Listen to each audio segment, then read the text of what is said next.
Hello साथियों, नमस्कार। मैं जी कुमार स्वागत करता हूं आप सभी का टारगेट कॉम्पिटिटिव जोन में डेली डोज के 26 में। आज 26 डेली डोज है और टॉपिक है विश्व के प्रमुख ज्वालामुखी। बहुत ही शानदार सा टॉपिक है। आपसे पूछता है कि सक्रिय ज्वालामुखी क्या है, मृत ज्वालामुखी क्या है, प्रसुप्त ज्वालामुखी क्या है। तो सबसे पहले इन चीजों को जानते हैं कि सक्रिय ज्वालामुखी किसे कहते हैं, प्रसुप्त ज्वालामुखी किसे कहते हैं और मृत ज्वालामुखी या शांत ज्वालामुखी किसे कहते हैं। चलिए स्टार्ट करते हैं वीडियो को। अंत तक बने रहिएगा। मजेदार तरीके से पढ़ाया जा रहा है, एक शानदार ढंग से केवल इंपॉर्टेंट चीजों को लाया गया है ना। तो चलिए शुरुआत करते हैं। पहले सक्रिय ज्वालामुखी। सक्रिय ज्वालामुखी, इसके बारे में लिखिएगा कि सक्रिय ज्वालामुखी है क्या। तो सक्रिय ज्वालामुखी वैसा ज्वालामुखी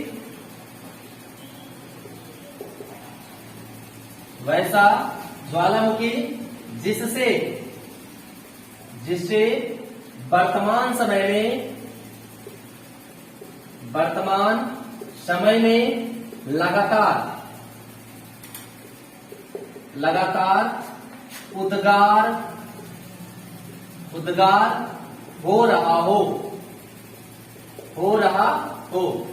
उसे क्या कहेंगे, सक्रिय ज्वालामुखी कहेंगे। अब ज्वालामुखी से होता क्या है, कई सारी चीजें निकलते रहती है ना। गैस, लावा, राख, इन सभी चीजों का उद्गार लगातार होता रहता है। वैसे ज्वालामुखी को सक्रिय ज्वालामुखी कहते हैं। भारत में भी एक है ना। चलिए जब लिस्ट लिखाएंगे तो उसमें पढ़ाएंगे हम लोग। जैसे वायरस ज्वालामुखी भारत का अंडमान निकोबार द्वीप समूह में है। तो सक्रिय ज्वालामुखी वैसा ज्वालामुखी जिससे लगातार क्या हो रहा, उद्गार होता रहा है। मतलब आसपास के एरियाओं में वैसे एरियाओं को वंचित कर दिया जाता है जहां से ज्वालामुखी का उद्गार होता है, क्योंकि जहरीली एक से एक विषैली गैसें निकलती है। मैग्मा फट करके बाहर आता है पर्वत से, ठीक है। चलिए उसके बाद तो हम लोग लिस्ट जानेंगे कि सक्रिय ज्वालामुखी है कौन कौन से, और दुनिया में अब जानेंगे हम लोग कि सक्रिय ज्वालामुखी का लिस्ट जानेंगे कि कौन कौन से हैं। तो सबसे पहला लिखिएगा किलौआ ज्वालामुखी, ठीक है। किलौआ नंबर 1 पे लिखिएगा, किलौआ, है ना।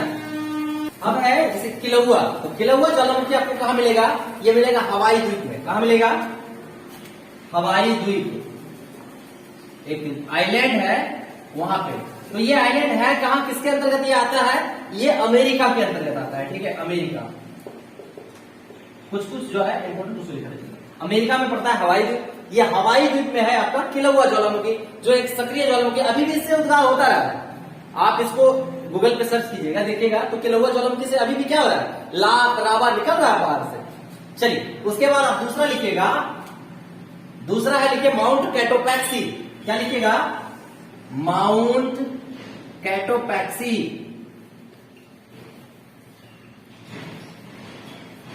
माउंट कैटोपैक्सी कहां पड़ता है, इक्वेडोर में पड़ता है। इक्वेडोर अब इक्वेडोर है कहां, ब्राजील के आसपास का एरिया, दक्षिण अमेरिका में पड़ता है आपका। ये उत्तरी अमेरिका, ये दक्षिण है आपका। लिख लीजिएगा बैरन द्वीप समूह। बैरन द्वीप कहां है, ये भारत में पड़ता है।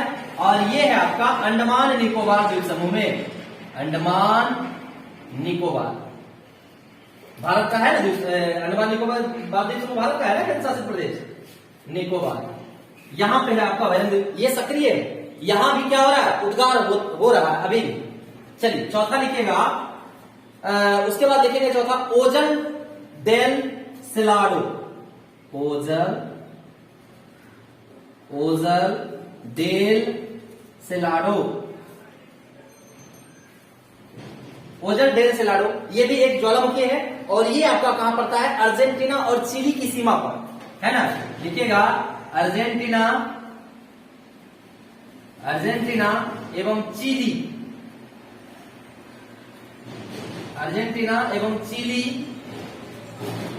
सीमा पर पड़ता है आपका ओजल डेल सिलाडो, ठीक है। दूसरा, चौथा लिखिएगा पांचवा क्या लिखेंगे, पांचवा लिखिएगा अस्ट्राम्बोली। बहुत इंपोर्टेंट है, इसमें भी आएगा ये, है ना। अस्ट्राम्बोली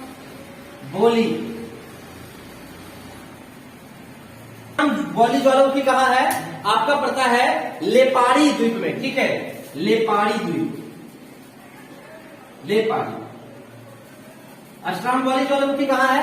लेपाड़ी द्वीप में, और लेपाड़ी द्वीप पड़ता है कहाँ पे? इटली में, ठीक है, इटली। और सुन लीजिए, अस्ट्रामबोली ज्वालामुखी के बारे में कहा जाता है भूमध्य सागर का प्रकाश स्तंभ, है ना, बहुत बड़ा लाइट इससे निकलते रहता है जो कि उस एरिया को पूरे चकाचौंध करके रखता है, इसीलिए इसको क्या बोलते हैं? भूमध्य सागर का प्रकाश स्तंभ कहा जाता है। लिख लीजिएगा, इसके बारे में लिख लीजिएगा, भूमध्य सागर का प्रकाश स्तंभ, है ना, प्रकाश स्तंभ किसे कहा जाता है? अस्ट्रामबोली ज्वालामुखी को कहा जाता है, भूमध्य सागर का प्रकाश स्तंभ कहलाता है, ठीक है। ऊपर से मिटा दें, गुड। अब है आपका, लिखेगा mount Etna, mount Etna. Mount Etna कहां पड़ता है? ये आपका सिसिली द्वीप पे पड़ता है। ये भी कहां? सिसिली द्वीप, इटली में ही है। अभी लेपाड़ी द्वीप लिखा है, अस्ट्रामबोली ज्वालामुखी। माउंट एटना लिखिएगा, सिसिली, सिसिली। हाँ, छठा नंबर, माउंट एटना सिसिली कहां पड़ता है? इटली में ही, इटली, सिसिली। उसके बाद लिखिएगा नंबर 7, माउंट एटना के बाद आप लिखेंगे मौना लोआ, मौना लोआ। इसके बारे में लिखिएगा, ये जो है दुनिया का सबसे विशाल ज्वालामुखी है, सबसे बड़ा। लिखिएगा विश्व का सबसे विशाल ज्वालामुखी, विशाल ज्वालामुखी, ठीक है। अब मौना लोआ है कहां? ये भी हवाई द्वीप में ही पड़ता है, हवाई द्वीप, हवाई द्वीप, है ना, अमेरिका, हवाई द्वीप अमेरिका में। फिर आप लिखिएगा नंबर 8, नंबर 8 पे आपको लिखना है एना ज्वालामुखी। क्या लिखिएगा? एना, एना ज्वालामुखी कहां पड़ता है आपका?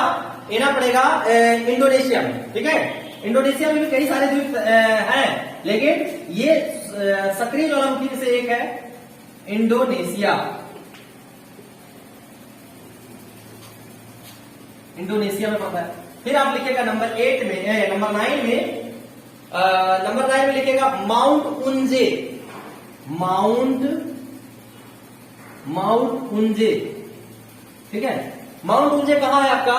होन्शु द्वीप, जापान में पड़ता है। होन्शु द्वीप जापान का फेमस द्वीप है, कई सारे यहां पे प्रक्षेपण किए जाते हैं, ठीक है। लिख लीजिएगा होन्शु, होन्शु द्वीप कहां है? जापान।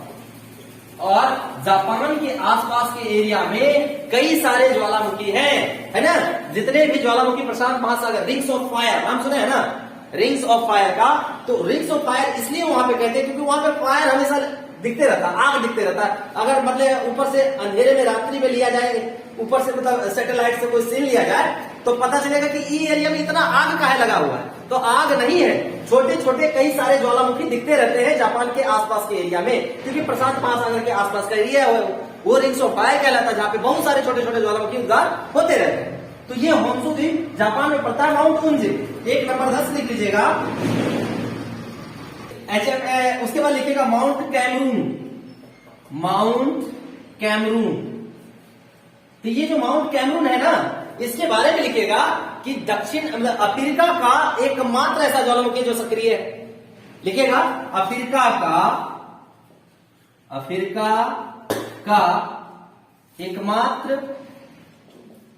एकमात्र सक्रिय ज्वालामुखी,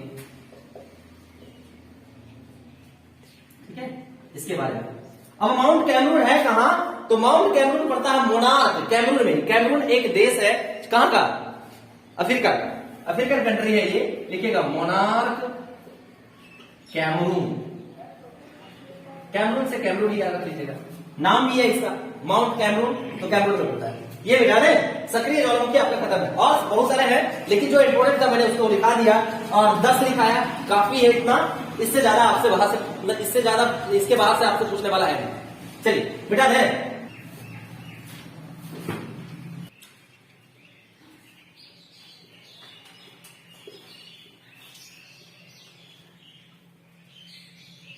अब लिखिएगा प्रसुप्त ज्वालामुखी। तो सबसे पहले प्रसुप्त ज्वालामुखी के बारे में जानते हैं कि है क्या प्रसुप्त ज्वालामुखी। प्रसुप्त ज्वालामुखी ऐसे वैसे ज्वालामुखी को कहते हैं, पहले लिखिए वैसा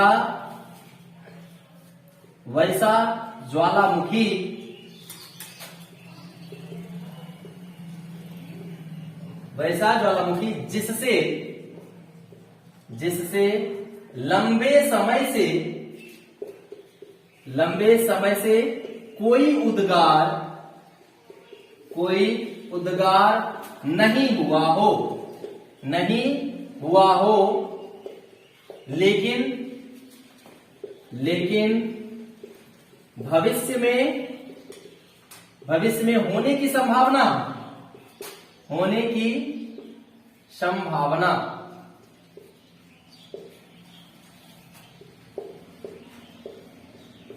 लेकिन भविष्य में होने की संभावना हो तो उसे क्या कहेंगे? भविष्य में होने की संभावना हो तो उसे क्या? उसे प्रसुप्त ज्वालामुखी कहते हैं। प्रसुप्त ज्वालामुखी कहते हैं। अब ये प्रसुप्त ज्वालामुखी को एक और नाम दिया गया है ना? क्या नाम दिया गया है? प्लिनी।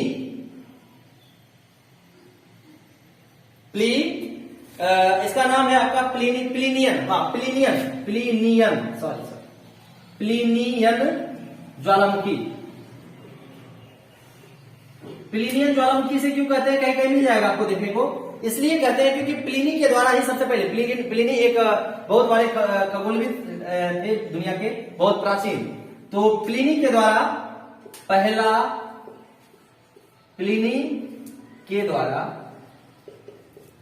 पहला सर्वेक्षण किया गया था, इसीलिए पहला सर्वेक्षण किया गया था। इसी कारण क्या कहते हैं? प्लिनियन ज्वालामुखी भी कहते हैं। ठीक है, अब हम लोग लिस्ट जानेंगे कि प्लिनियन ज्वालामुखी है क्या सॉरी यानी प्लिनियन ज्वालामुखी यानी प्रसुप्त ज्वालामुखी है कौन कौन से।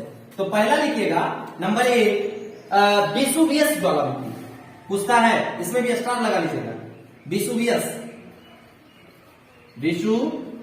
ज्वालामुखी। वेसुवियस ज्वालामुखी ये है कहां? इटली में पड़ता है। विश्व ज्वालामुखी कहां है? आपका इटली में पड़ता है। ठीक है, इटली में। दूसरा लिखिएगा, वेसुवियस के बाद लिखिएगा फ्यूजियामा।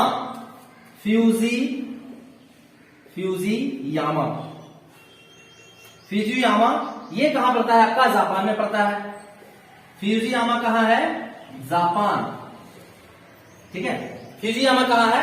जापान में है। तो जापान का सबसे ऊंचा पर्वत भी यही है। इसके बारे में आप लिख सकते हैं फ्यूजियामा के बारे में। यह जापान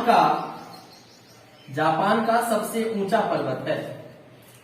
सबसे ऊंचा पर्वत शिखर भी है। देखो ज्वालामुखी वगैरह का उद्गार तो पर्वत वगैरह में होगा, है ना? यह जापान का सबसे ऊंचा पर्वत शिखर भी है। कौन? फ्यूजियामा। आप लिखिएगा तीसरा नंबर। फ्यूजियामा के बाद लिखिएगा क्राकाटोआ।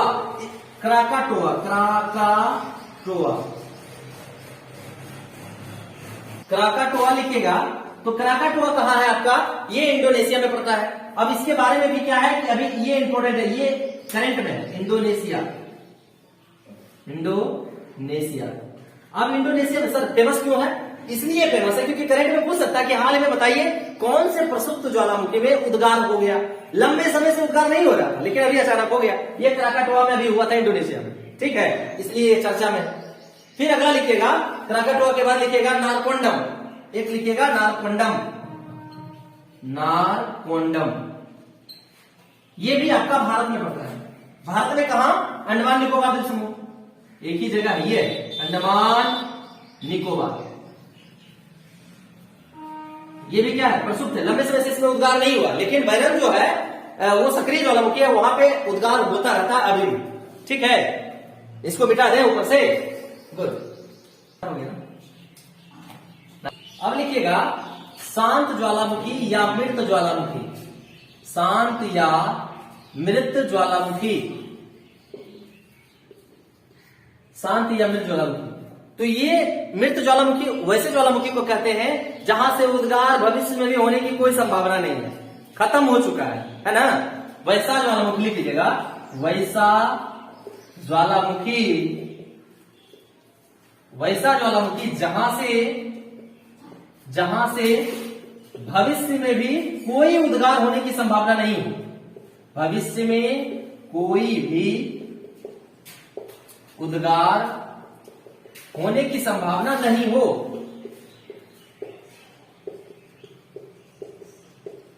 संभावना ना हो, वैसे ज्वालामुखी को शांति या मृत ज्वालामुखी कहते हैं। अब मृत ज्वालामुखी है कौन कौन से? नंबर 1 लिख लीजिएगा, मृत ज्वालामुखी में जैसे आता है एक पोपा, अपने नजदीक तो यही है। भारत में मृत ज्वालामुखी नहीं है, प्रसुप्त और सक्रिय है, लेकिन अपने आसपास के एरिया में है जिसका नाम है पोपा। अब पूरा पोपा ही है ये, म्यांमार। कहां पड़ता है? म्यांमार में है। उसके बाद दूसरा लिखिएगा, म्यांमार के बाद एकांका गुआ, एकांका गुआ, एकांका गुआ, एकांका गुआ पड़ता कहां पे है? एंडीज पर्वतमाला में, ठीक है, लिख लेना है एंडीज, एंडीज पर्वत। बहुत पहले एंडीज पर्वत का निर्माण इसी ज्वालामुखी से हुआ, एकांका गुआ ज्वालामुखी से, ठीक है। और ये मतलब एशिया के बाहर आप चले जाइए तो सबसे ऊंचा पर्वतमाला, ये सबसे लंबी पर्वतमाला तो दुनिया का यही है, दुनिया का सबसे लंबी पर्वतमाला, इसके बारे में लिखिए, एंडीज पर्वतमाला के बारे में। दुनिया का सबसे लंबी पर्वतमाला, लंबी पर्वतमाला यही है ना। कौन सा? एंडीज पर्वतमाला। और एशिया के बाहर चले जाइए तो सबसे ऊंचा भी यही है, एशिया के बाहर एकांका गुआ। अब है एंडीज पर्वतमाला कहां पड़ता है? एकांका गुआ कहां पड़ता है? एंडीज पर्वतमाला में पड़ता है, जो रॉकी आपका नॉर्थ अमेरिका के आसपास।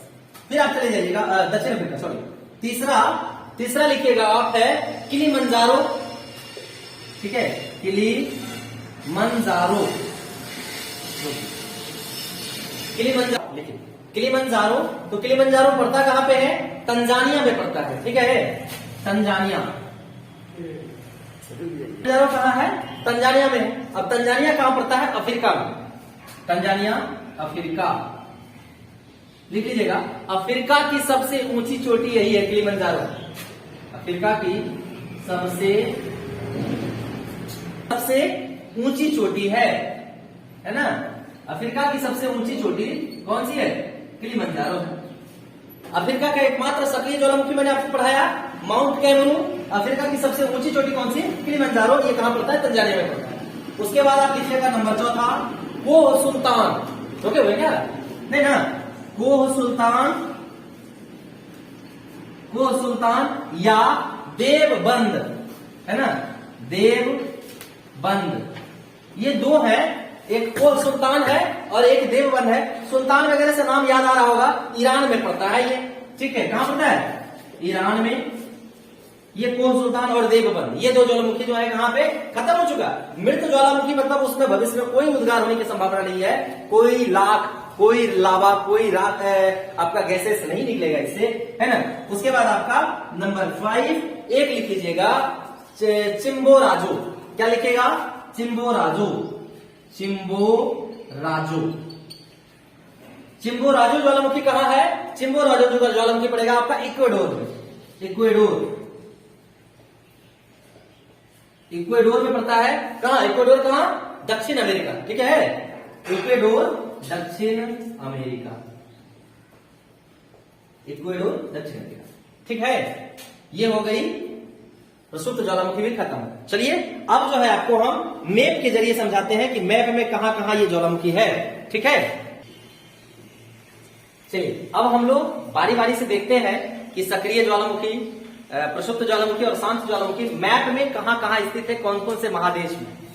तो सबसे पहले यहां है हवाई द्वीप समूह, जो नॉर्थ अमेरिका के रेंज में पड़ता है। यहां पे इस एरिया में देख रहे होंगे 23.5 डिग्री के आसपास के area, Pacific, north Pacific ocean के आसपास।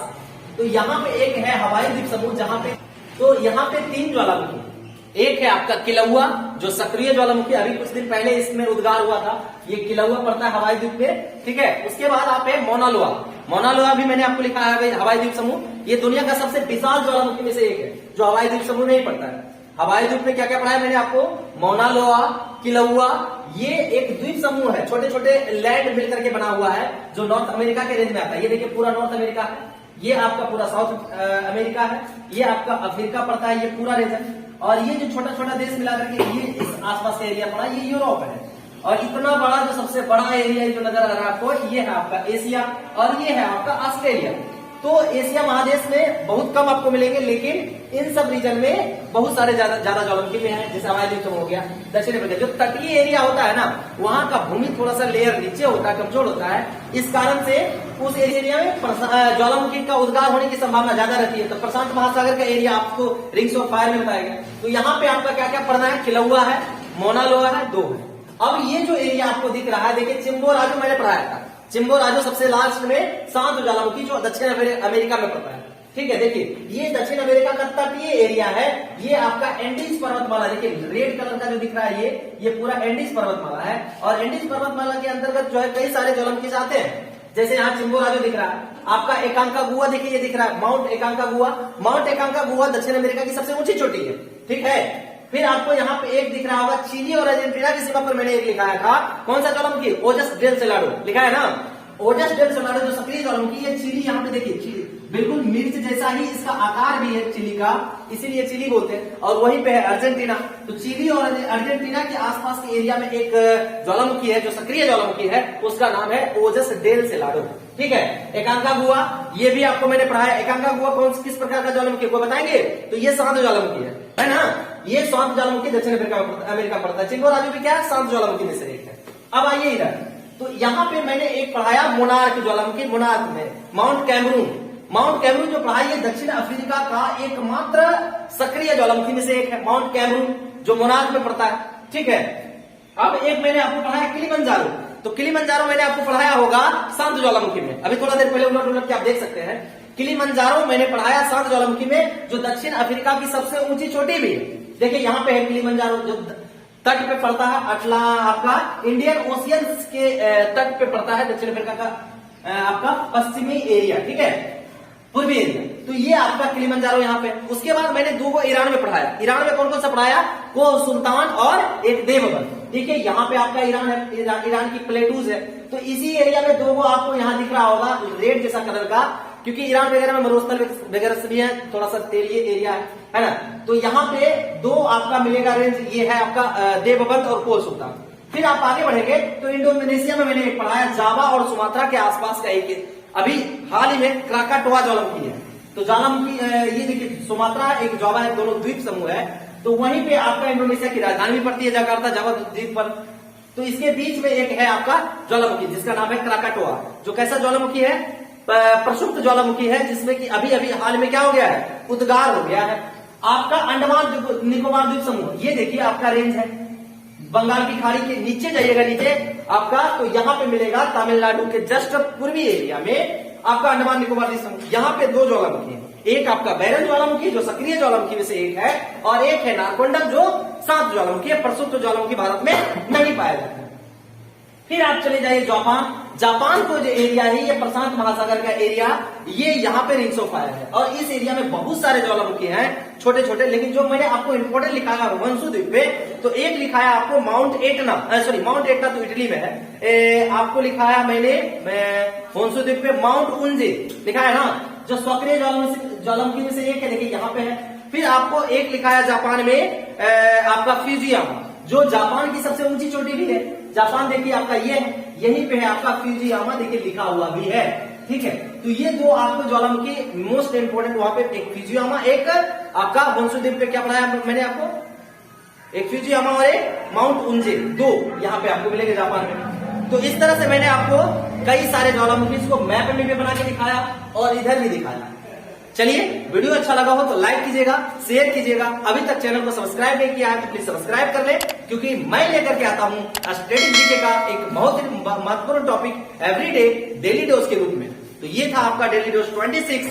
अगले डेली डोज में हम फिर मिलेंगे नए टॉपिक के साथ, शानदार टॉपिक के साथ। तब तक के लिए अपनी तैयारी को मजबूत करते रहें, अपने स्वास्थ्य का ख्याल रखें। जय हिंद।